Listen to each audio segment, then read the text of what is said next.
What is going on, Questers? We are going to continue talking about the SBF situation, FTX situation that we had recently talked about 2 weeks ago. There is a new development coming up with SBF about this. And as I will say, I'm going to keep a neutral stance on this as I try to throughout all things. But again, this is a very interesting read that I went through. And I just want to break it down and give you guys a video over it. So, without further ado, let's see what SBF has planned now.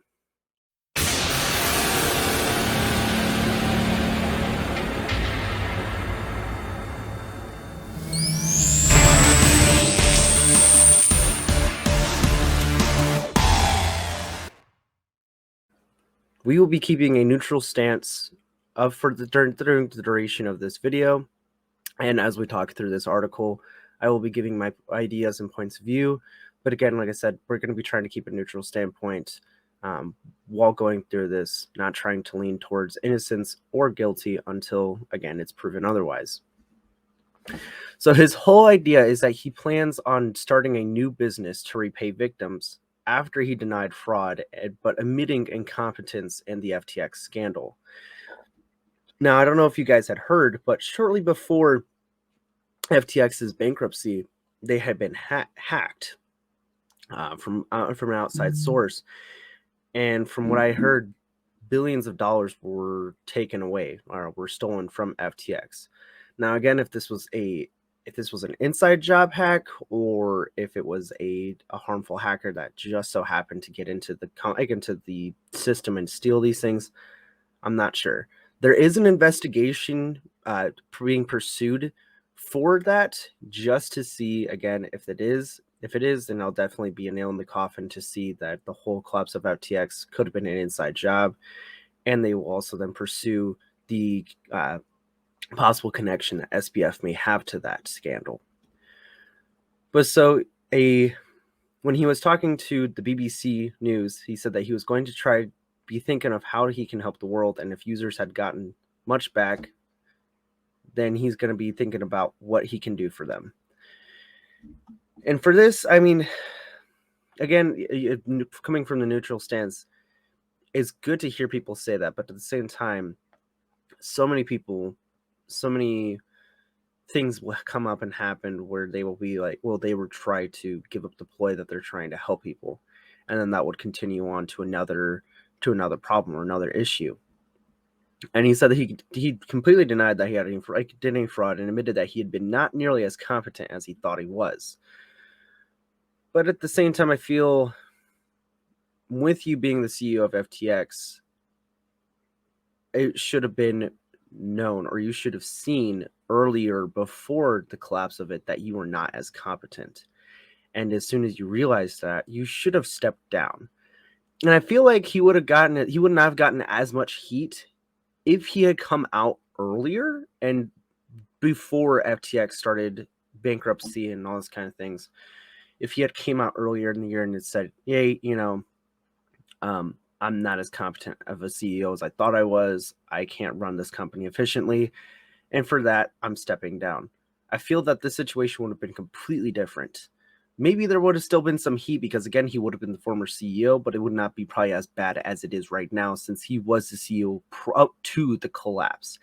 And also things with this connection, such as with the Alameda research, which was actually being accused of using customer funds from the FTX company to make risky bets on the financial market. So again, like I said, it's difficult during these times because it's one of those. There's a lot of fog. There's a lot of gray areas that need to be filled in and need to be discovered and be researched into to make sure that they're all placed in together and they all kind of fit and show whatever narrative it may be, whether if it was SBF was guilty or SFBS was really just, I don't want to say wasn't as experienced or wasn't as maybe, I can't find the right word, but It's just the issue of, again, it feels like he would have known before the collapse that he was not competent enough for this. But again, like I said, I guess things will happen. So a bankruptcy lawyer had came out and said that this was the most abrupt and difficult collapses in the history of corporate America. When SBF was accused of running FTX as his own personal fiefdom, which, I mean, again, like, that's completely understandable, as again, like I said, they were being, Almeida's being even accused of using customer FTX funds. But while SBF denied knowing that he knew about these things, a former senior FTX employee had actually claimed that he was completely aware of it. He knew what was going on and allowed it. But again, of course, he shot back saying that he did not knowingly commit fraud, and he doesn't think he committed fraud, and he didn't want any of this to happen. Now, for me, I feel that he would have known if he was committing fraud. Fraud is one of those things that I feel like you need to actually kind of sought out for, right? Especially when you are in a place of power such as SBF. It wasn't like he was a low tier exchange. They were one of the biggest top 10 exchanges across the world. And he had, FTX, he had FTX US. FTX US, even then, I feel like he would have known what he was doing and would have had at least someone that was experienced in economics, in politics, to let him know, hey, you should not be doing these things or trading these things because this would be considered fraudulent. But again, like I said, it feels like one of those things when you're going into a business, especially things such as opening up several crypto companies under your head company or umbrella. So let's say FTX, like he opening up FTX US, he would have been exposed to these things and would have at least had a general knowledge and idea of what would be considered fraud and how to avoid it. So when he says these kind of claims, I do want to give him the benefit of the doubt, but at the same time, it's kind of difficult for me because I don't feel like if he didn't knowingly commit fraud, I feel like it would have been a completely different situation, and I would have maybe been able to give him a little bit more doubt if he was younger. With him being 30, he's been in this workforce for long enough, I feel, as he should know what would be committing fraud, especially running for FTX for as long as he did. So he is set to testify, though, at a hearing regarding the collapse exchange before the U.S. Senate Banking Committee, and he is facing several federal investigations into his former company handling of funds. It's a sticky situation.